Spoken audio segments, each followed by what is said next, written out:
Selamat siang anak-anak peserta didik baru tahun ajaran 2021-2022. Selamat bergabung di SMP Dharma Praja Denpasar. Puji syukur kita panjatkan kehadapan Tuhan Yang Maha Esa, berkatnya lah kita bisa melaksanakan MPLS walaupun dalam keadaan pandemi. Baik, izinkan Ibu mengucapkan salam. Om Swastiastu, wassalamualaikum warahmatullahi wabarakatuh. Salam sejahtera, salam nama budaya. Perkenalkan, nama Ibu Nimade Widiantari SPD bersama rekan. Nama Ibu Siluh Kade Ardani SPD.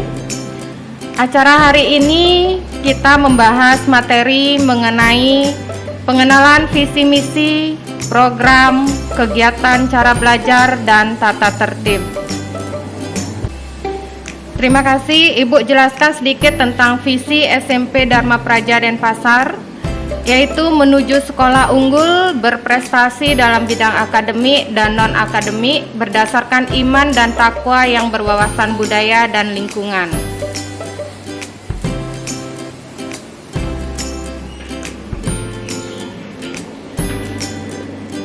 Pengertian dari visi SMP Dharma Praja Denpasar adalah yang pertama, sekolah unggul di bidang akademis dan non-akademis. Sekolah unggul di bidang akademis dan non-akademisnya yang pertama adalah unggul dalam perolehan nilai ujian nasional dan nilai ujian sekolah. Yang kedua, unggul dalam lomba-lomba akademis. Sekolah unggul dalam iman dan takwa berwawasan budaya, yang pertama itu adalah unggul dalam sopan santun, dan yang kedua itu adalah unggul dalam iman dan takwa. Sekolah yang peduli dengan lingkungan, unggul dalam kebersihan lingkungan sekolah, dan unggul dalam pengelolaan sampah.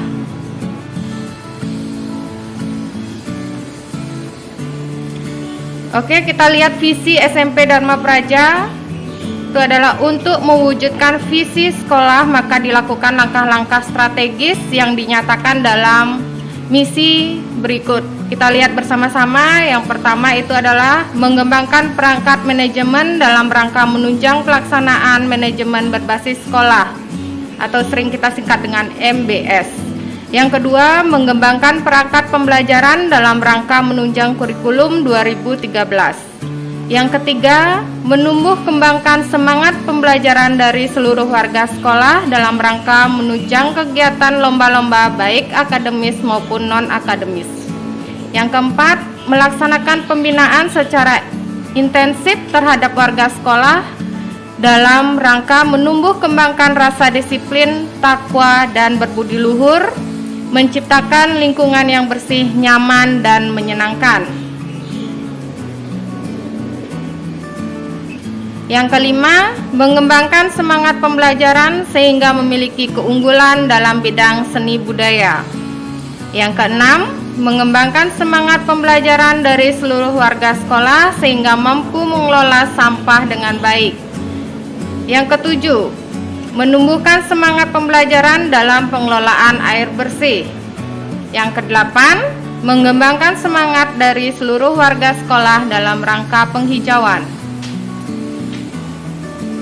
Nah, kita lihat program di sini.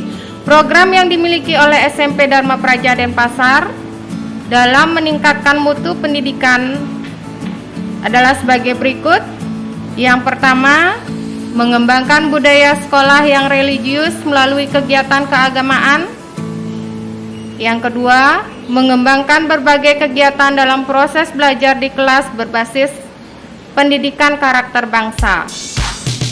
Yang ketiga, memanfaatkan dan memelihara fasilitas yang mendukung proses pembelajaran berbasis teknologi, informasi, dan komunikasi.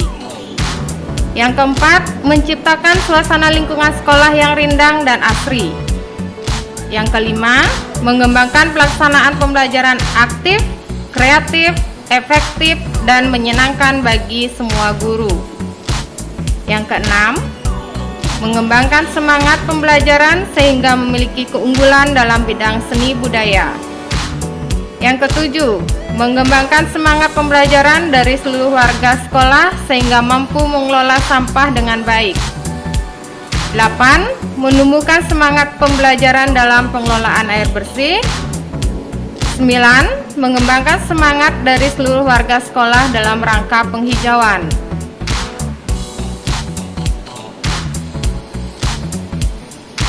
Bisa Ibu silakan lanjutkan untuk cara belajarnya. Oke, terima kasih Ibu. Berikutnya anak-anak, Ibu akan melanjutkan dengan cara belajarnya. Nah, di sana tadi sudah dipaparkan sama ibunya, yaitu visi misi, program, dan sekarang Ibu akan lanjut ke cara belajar. Di sana bisa kalian lihat, Ibu akan tampilkan singkat saja untuk cara belajar. Jadi di sini arti pentingnya belajar.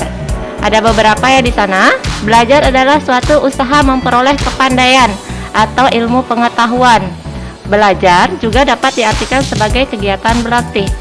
Di sana, hasil belajar adalah perubahan tingkah laku atau tanggapan yang disebabkan oleh pengalaman. Perubahan tingkah laku dari belum dapat melakukan sesuatu menjadi dapat melakukan disebut belajar. Jadi dari kalian yang tidak bisa itu menjadi bisa ya Bu ya. Itu disebut dengan belajar. Silahkan dilanjutkan. Prinsip belajar. Di sana ada beberapa prinsip-prinsip belajar. Nah, tugas utama atau tugas kalian sebagai siswa, khususnya di sini di SMP Dharma Praja, itu adalah belajar ya Bu ya. Oleh karena itu, kita harus belajar dengan sebaik-baiknya. Sebagai seorang siswa, kita harus mengetahui prinsip-prinsip belajar antara lain. Silakan lanjut. Yaitu yang pertama, untuk belajar kita membutuhkan dorongan motivasi. Dorongan itu ada datang dari diri sendiri, ada dalam maupun luar dari sendiri. Itu maksudnya dari diri sendiri itu kita yang memotivasi ya Bu ya, untuk kita dari sendiri. Jadi belajar itu tidak dari diri sendiri itu kita yang harus memotivasi diri kita sendiri. Yang kedua, dorongan dari diri sendiri. Di luar diri sendiri dari orang lain ya, maksudnya di sana ya Bu ya. Dari orang lain misalnya dari siapa aja Bu, dorongan Lingkungan dari luar. lingkungan luar, dari orang tua ya Bu ya. Di sana bisa juga disebut dengan dorongan luar diri sendiri. Dorongan dari dalam antara lain yang di sana keinginan untuk maju, cita-cita yang kita raih ya Bu ya. Sedangkan dari luar di sana misalnya dari ranking kelas, karena ada pujian dari orang lain, teman kita, itu juga bisa memotivasi kita untuk belajar ya Bu ya. Silakan berikutnya. Yang kedua, prinsip belajar itu adalah dapat lebih baik yang kita harus memusatkan perhatian pada hal-hal yang sedang kita pelajari. Hal apa yang dapat mengaku memusatkan perhatian kita dalam pikiran kita yang tertuju dari hal-hal yang mungkin sedang mempengaruhi perasaan seperti kesedihan, patah hati, kemarahan, iri hati, kebencian. Itu bisa ya Bu ya mempengaruhi proses belajarnya kita ya Bu ya. Dari apa hal-hal yang kita lakukan dalam diri sendiri, usahakan hindari kalau kita belajar, hindari ya Bu ya hal-hal yang seperti itu ya Bu ya. Kita juga harus berusaha untuk mengerti terlebih dahulu apa yang kita pelajari sebelum menghafal. Hal apa yang dimengerti akan lebih mudah untuk dihafal. Next, berikutnya. Nah, di sana dari visi misi kegiatan belajar dan program belajar, cara belajar, kita akan di sekolah kita ada berbagai macam kegiatan belajar. Kegiatan yang kita laksanakan untuk mewujudkan program belajar di SMP Dharma Praja ada 2 ya Bu ya. Apa aja itu Bu? Bidang akademis dan non akademis ya. Ya, silakan lanjut. Nah, di bidang akademis, nah kalian bisa lihat tampilannya di sana. Di bidang akademis ada di bidang teknologi memanfaatkan IT sebagai media pembelajaran. Nah, di musim pandemi seperti ini kita ada berbagai cara ya Ibu ya untuk kita belajar. Salah satunya apa aja Ibu yang kita pakai di sekolah kita? Secara daring kita menggunakan Laja ID ya, ada Google Classroom ya Bu Google ya. Classroom, Apalagi Google Bu? Form, Ya, Google Form. Nah, itu kita memanfaatkan teknologi IT sebagai media pembelajaran. Nah, di sana kalian bisa lihat itu hanya salah satu ya foto yang kita tampilkan. Nah, seandainya nanti kita tatap muka, kalian bisa di bidang sains. Di sana lab apa Ibu? Mungkin bisa dijelaskan sedikit itu tentang apa? Itu lab IPA ya. Kita sedang mengadakan praktek ya, bisa di sana Ya di sana di bidang sains khususnya ya Ya. Ibu ya. Nanti kalau kalian tatap muka di SMP Dharma Praja, kita akan mengajak peserta didik yang memanfaatkan alat peraga yang tersedia di sekolah kita. Tidak hanya lab IPA aja Bu, kita punya lab apa lagi Bu? Ada lab komputer, ada lab bahasa ya. Ya, dan lebih banyak lagi ya, nanti akan dijelaskan lebih banyak. Next, lanjut.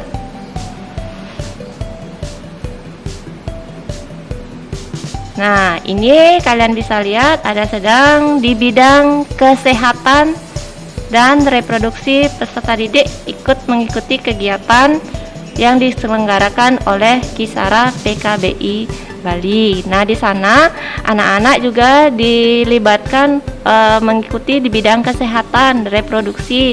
Jadi kalian biar tahu tentang kesehatan, tentang reproduksi. Nanti akan dijelaskan oleh kakak-kakak yang memang di bidang ahlinya. Nah, di bidang seni dan sastra, silahkan Ibu. Apa aja nih Ibu? Apa aja yang kita punya di sekolah kita? Kalau bilang seni dan sastra, ada seni tari, ada seni apa lagi Bu? Ada seni tabuh ya. Di sana Ya. kalian bisa lihat ada tampilan salah satu siswa di bidang seni dan sastra. Peserta itu mengikuti kegiatan lomba membawa acara. Nanti di bidang seni lainnya atau di bidang sastra lainnya itu akan ada banyak sekali lomba ya Bu ya. Salah satunya puisi. Ibu ya, apalagi Ibu selain puisi Ibu? Ada parodi ya. Parodi, Drama, ada drama ya. dan masih banyak lagi ya Bu ya. Kalau kita semoga nanti Iya. kita bisa tatap muka ya Bu Iya. ya. Jadi kalian nanti bisa mengikuti kegiatan sesuai bakat dan minat kalian ya. Next, berikutnya. Nah, ini di bidang non akademisnya. Silakan Ibu, apa itu Ibu di bidang non Nah, di akademis? bidang non akademisnya itu ada bidang seni dan budaya. Peserta didik aktif mengikuti kegiatan seni dan budaya seperti geguritan untuk mengisi acara di salah satu stasiun TV ya Bu. Waktu ini tampil kita di Bali TV ya khususnya. Bali TV dan Oke. masih banyak ya Ibu Iya. ya kegiatan seni budaya yang kita nanti diikutkan di acara-acara TV ya Bu ya untuk mengisi acara TV. Nah, di bidang olahraga, ini Ibu tampilkan cuman beberapa aja. Tentang apa itu Ibu di bidang olahraganya Ibu? Peserta didik aktif mengikuti kegiatan lomba-lomba olahraga tradisional seperti lomba tajog, bakia, dan terompah ya yang diselenggarakan oleh Formi. Ya, nanti masih banyak sekali ya Bu ya di bidang olahraga. Nanti kalau kalian nanti semoga kita selalu doakan semoga kita bisa ketemu dan tatap muka. Nanti di bidang olahraga kalian banyak sekali bisa mengikuti kegiatan-kegiatan yang kita selenggarakan oleh sekolah, oleh dinas, oleh provinsi. Nanti kita bisa banyak sekali mengikuti kegiatan tersebut. Jadi nanti kalian yang dapat juara khususnya nanti akan ada beasiswa ya Ibu ya untuk lebih semangat lagi mereka untuk mengikuti lombanya. Next, lanjut. Nah, ini ada tentang non akademis yang masih kita mengikuti kebersihan lingkungan ya Ibu ya. Siswa dulu kalau misalnya kita masih tatap muka, kita aktif mengikuti ya kebersihan lingkungan. Di sana ada fotonya tentang di mana itu Ibu? Di Kegiatan bersih-bersih lingkungan di salah satunya adalah di bantaran Sungai Ayung, Bendungan PDAM Desa Peguyangan Kaje ya. ya ini tentang kebersihan lingkungan. Nah, jadi kita juga di sini siswanya nanti kita selain membersihkan lingkungan sekolah, kita juga ikut aktif kebersihan lingkungan di salah satu sungai-sungai, nanti di lapangan kita juga mengikuti kebersihan lingkungannya. Dibilang kebugaran jasmani dan rohani, kita mengikuti apa itu Ibu? Ya, ada kegiatan yoga nak. Di sana ada yoga asana ya yang diselenggarakan oleh Kota Denpasar khususnya. Ya, Ya, nanti kalian yang suka yoga, nanti di sini kalian bisa mengikuti. lomba-lomba yang diselenggarakan oleh dinas dan Iya. sekolah juga. Nanti kita rencananya ada yoga ya Bu ya, nanti biar lebih semangat kita Semoga yoganya. kita bisa tatap muka ya. Ya, silakan lanjut. Nah, ini yang terakhir di bidang kerohanian. Jadi, kita guru juga siswa ya Ibu ya. Peserta didik aktif mengikuti kegiatan persembahyangan. Ini contohnya di mana ini Ibu? Ya, kalau ini ada di Padmasana Sekolah, di Pura-Pura Besar, contohnya di Pura Pesaki, Pura Puncak Kursi, Rambut Siwi ya, bisa di Melanting juga ya, dan masih banyak pura-pura yang lain nanti kita akan ikuti kegiatan ya Bu ya, kegiatan kerohaniannya Bu ya, khusus yang beragama Hindu ya. Kalau yang nanti yang beragama lain bisa mengikuti kegiatan tersebut ya Bu ya. Lanjut. Nah, anak-anak di sana setelah kalian tahu visi misi program kegiatan belajar dan tempat belajar dari sekolah kita, itu ada yang namanya tata tertib sekolah ya Bu ya. Jadi tata yang tertib kita harus patuhi ya Bu ya, tata tertib yang ada di sekolah ini ya. Jadi ada tata tertib khusus untuk peserta didik, ada memang untuk umum ya Bu ya, yang harus kita ikuti demi ketertiban sekolah kita. Yang pertama, ketentuan umumnya. Yang pertama, tata krama atau tata tertib sekolah yang dimaksud di sini adalah rambu-rambu bagi peserta didik dalam bersikap, berucap, bertindak dan melaksanakan kegiatan sehari-hari di sekolah dalam rangka menciptakan iklim atau kultur budaya sekolah yang dapat menunjang kegiatan pembelajaran yang efektif. Yang kedua, itu tata krama dan tata tertib sekolah ini dibuat berdasarkan nilai-nilai yang dianut sekolah dan masyarakat sekitar yang meliputi nilai ketakwaan, sopan santun, pergaulan, kedisiplinan, ketertiban, kebersihan, kesehatan, kerapian, kenyamanan, dan nilai-nilai yang mendukung kegiatan belajar yang efektif. Nah, tata tertib yang di sini meliputi ketakwaan. Jadi kita di sekolah kita harus belajar bagaimana caranya kita bersopan santun, disiplin, ya, dalam beretika, kebersihan. Kita sekolah kita biar bersih, kita juga punya aturan tata tertib kebersihan ya Bu ya. Jadi setiap peserta didik atau setiap warga sekolah wajib ya Bu ya, wajib mengikuti tata tertib yang ada di sekolah kita. Silakan lanjut. Nah, ini khusus Ibu tampilkan untuk perilaku peserta didik jika seandainya kalian kita tatap muka dan berada di lingkungan sekolah. Apa aja Ibu yang harus diikuti Bu? Silahkan Ibu. Yang pertama, kalau kita melakukan tatap muka ya Nak ya, tata tertibnya atau kita cara berperilaku di sekolah. Yang pertama, peserta didik sudah siap di sekolah 15 menit sebelum pelajaran atau kegiatan dimulai. Nah, itu kita 15 menit sebelum pelajaran dimulai kita sudah berada di sekolah ya anak-anak ya. Nah, yang kedua, peserta didik yang mendapat tugas kebersihan dalam melaksanakan 7K harus membersihkan kelasnya 15 menit sebelum pelajaran dimulai. Yang ketiga, peserta didik yang terlambat datang, harus melapor kepada guru piket ya atau kepala sekolah sebelum masuk kelas. Yang keempat, sebelum pembelajaran dimulai, semua peserta didik di kelas diwajibkan sembahyang atau berdoa ya sesuai dengan keyakinan masing-masing. Yang kelima, sewaktu Bapak atau Ibu guru masuk ke kelas, peserta didik wajib mengucapkan salam dengan pangenjali Om Swastiastu. Nah, yang keenam, apabila 5 menit sesudah bel atau tanda dimulai PBM itu adalah proses belajar mengajar. Nah, guru belum masuk kelas, salah satu pengurus kelas wajib menanyakan kepada guru piket ya. Yang ketujuh, apabila guru berhalangan mengajar dan tidak memberikan tugas, semua peserta didik wajib belajar sendiri di kelas atau di perpustakaan ya. Silakan lanjut. Nah, itu beberapa yang harus kalian patuhi di dalam sekolah atau di SMP Dharma Praja. Untuk itu juga ada larangan-larangan ya Ibu ya. Jadi ada beberapa larangan juga yang kalian selama nanti sebagai siswa SMP Dharma Praja, ada beberapa hal yang tidak boleh kalian lakukan di sekolah. Misalnya yang pertama, peserta didik dilarang merokok atau minum minuman keras. Jadi kalian tidak boleh merokok di sekolah ya. Yang kedua, peserta didik dilarang meninggalkan sekolah selama kegiatan sekolah tanpa izin dari guru piket, guru BK, kaur kesiswaan atau kepala sekolah. Istilahnya yang nomor 2 ini kabur ya Bu ya. Iya, kabur. Ya, kabur dari sekolah tanpa bilang apa-apa. Bahasa kerennya itu bolos ya Bu ya. Ya, bolos itu tidak boleh ya. Sama sekali tidak boleh itu. Jadi kalian dilarang sekali meninggalkan sekolah tanpa izin. Yang ketiga, peserta didik itu dilarang berkelahi atau bermain hakim sendiri jika ada persoalan sesama peserta didik. Nah, jadi di sini kalian dilarang berkelahi sesama teman, apalagi sama gurunya ya Bu ya, nggak boleh ya Bu ya berkelahi ya. Jadi dilarang sekali berkelahi, nanti ada sanksinya nanti di sana. Yang keempat, di sana peserta didik dilarang menjadi anggota perkumpulan anak nakal atau geng-geng tertentu. Apa Bu istilahnya sekarang tuh namanya Bu?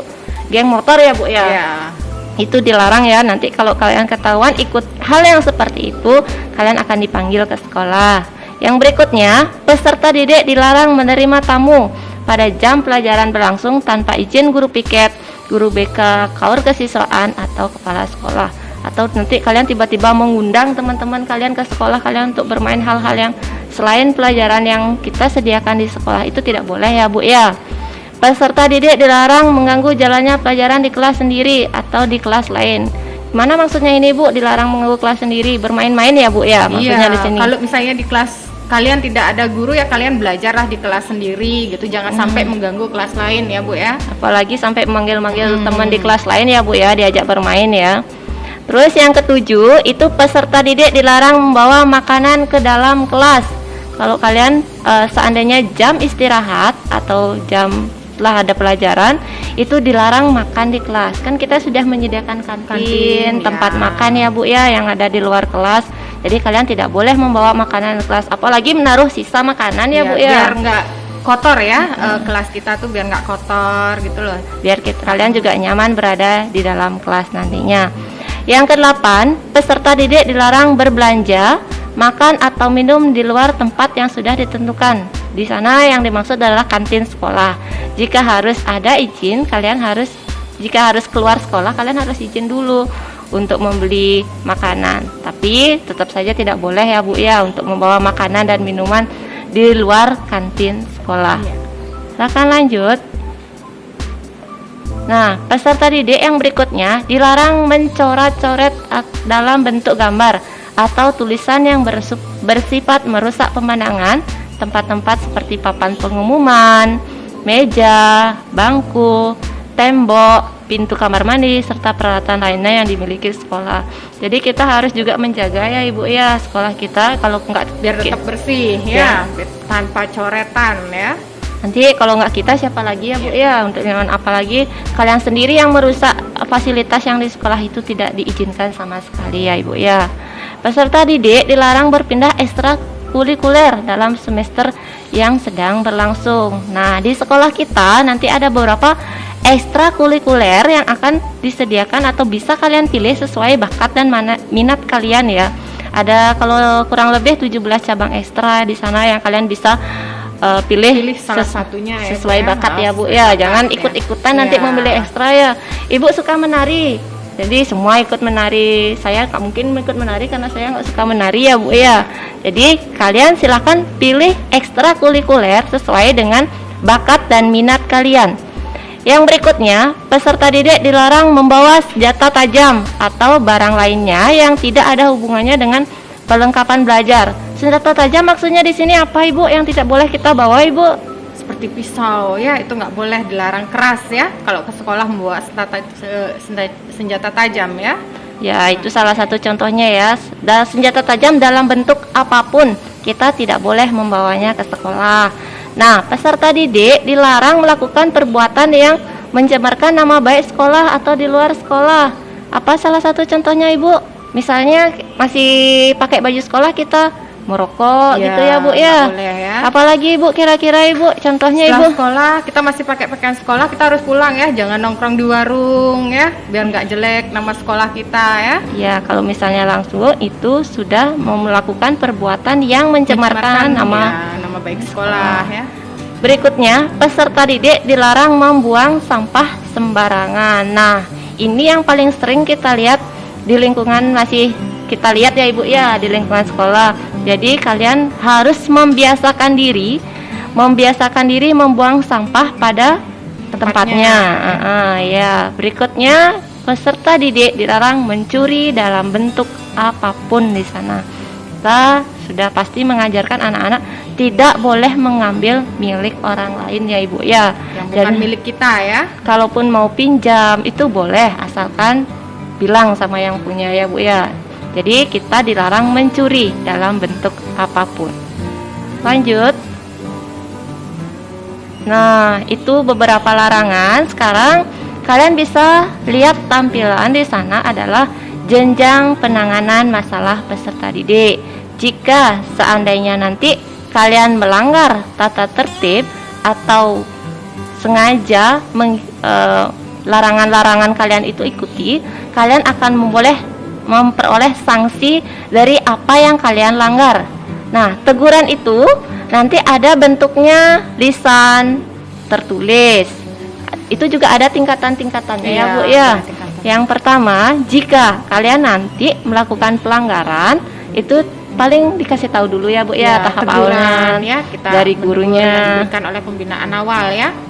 Jika kalian pembinaan awal, kalian sudah tidak mengikuti pembinaan awalnya, setelah itu kalian akan menangani surat pernyataan namanya. Nah, jika teguran itu kalian tidak dengarkan atau kalian masih melakukan pelanggaran-pelanggaran, apa yang nanti kita lakukan, Ibu? Ya, yang kedua, tingkatan yang kedua, pemanggilan orang tua ya. Pemanggilan orang tua itu dilakukan berkenaan dengan pelanggaran tata tertib yang kalian lakukan ya. Yang kedua, lagi menandatangani surat pernyataan. Menandatangani surat pernyataan ya. Jadi kalau kalian udah dikasih tahu pertama tidak mendengarkan, ya. Nanti yang kedua dipanggil orang tuanya ya, Bu ya. Jika kalian tidak menaati tata tertib yang ada di sekolah.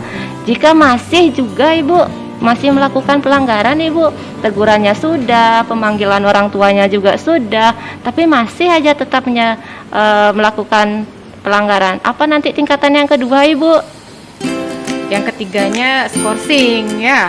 Skorsing itu dijatuhkan kepada peserta didik apabila yang bersangkutan telah mencapai skor yang pertama dan kedua ya. Sudah teguran sudah, pemanggilan orang tua sudah. Jika yang pertama dan kedua itu masih juga ya, kita akan lakukan skorsing ya, Bu ya. Skorsing sama 2 hari, ada 3 hari sampai 4 hari ya. Tergantung tingkat pelanggarannya. Next, berikutnya. Nah, ini teguran yang tingkat ketiga. Jadi ada tegurannya itu, skorsingnya itu diberikan ada tahapannya juga ya, Ibu ya. Tidak langsung skorsing diam di rumah. Jadi skorsing yang nanti yang kalian berikan ada beberapa. Yang pertama, menyelesaikan tugas-tugas sekolah di ruang guru. Ada 2 hari, tergantung pelanggarannya lagi ya, Bu ya. Apalagi Ibu yang di sana di skorsing tingkat 3-nya, Ibu? Menyelesaikan tugas sekolah di ruang guru. Yang pertama itu tadi sudah disampaikan. Terus membersihkan kamar mandi atau WC. Terus yang ketiga, menyelesaikan tugas-tugas sekolah, membersihkan kamar mandi, WC sudah, peserta didik serta kebun yang ada di depan kelasnya ya. Terus berikutnya yang keempat. Nah, tingkat yang keempat adalah tingkat yang paling ini yang paling fatal ya, pengembalian peserta didik kepada orang tuanya. Ya, jika nanti kalian masih juga melanggar tata tertib yang ada di sekolah yang tidak diinginkan, sudah pada jenisnya itu sudah tingkatannya itu sudah melebihi, kalian akan dikembalikan kepada orang tua kalian. Apabila masa menjalani skorsing tidak mengalami perubahan, kalian sudah dibina, kalian sudah dikasih tahu, sudah menyelesaikan tugas sekolah, tapi masih tetap tidak bisa dibina di sekolahnya kita ya, Ibu ya, terpaksa kita nanti kembalikan kepada orang tua. Nah, berikutnya. Nah, mungkin itu beberapa visi misi, kegiatan belajar, program tata tertib yang ada di sekolahnya kita. Secara umum ya, nanti Ibu kita jelaskan. Nah, jangan lupa nanti anak-anak setelah kalian menyaksikan beberapa materi yang Ibu sampaikan tadi, ada pertanyaan yang harus kalian jawab. Silakan pertanyaannya, Ibu, bisa dibacakan, Ibu. Oke, pertanyaan yang pertama kita simak di sana ya, kita lihat bersama-sama. Yang pertama itu pertanyaannya, berikan contoh pembelajaran di bidang akademis dan non-akademis. Yang kedua, sebutkan 3 larangan yang tidak boleh dilakukan oleh siswa di SMP Dharma Praja. Nah, untuk keterangannya silakan Ibu. Ya, nanti kalian pasti sudah simak kan tadi ya, kita juga sudah jelaskan yang akademis itu apa, yang non-akademis itu apa. Kita sudah jelaskan tadi yang juga kita larangan-larangan yang kita tidak boleh lakukan siswa di SMP Dharma Praja. Kalian pasti sudah menyimaknya dengan baik ya, Ibu ya. Nanti silahkan bisa kalian jawab, nanti ada linknya di sana, kalian bisa saksikan, dilihat linknya di atas. nanti akan ditampilkan. Nah, anak-anak, sekian dari materi yang Ibu sampaikan. Untuk menjawab pertanyaan dari yang Ibu berikan tadi, silakan kalian bisa lihat link di atas dengan berikut. Terima kasih sudah menyimak materinya dengan baik. Ibu akhiri. Om Santi Santi Santi Om.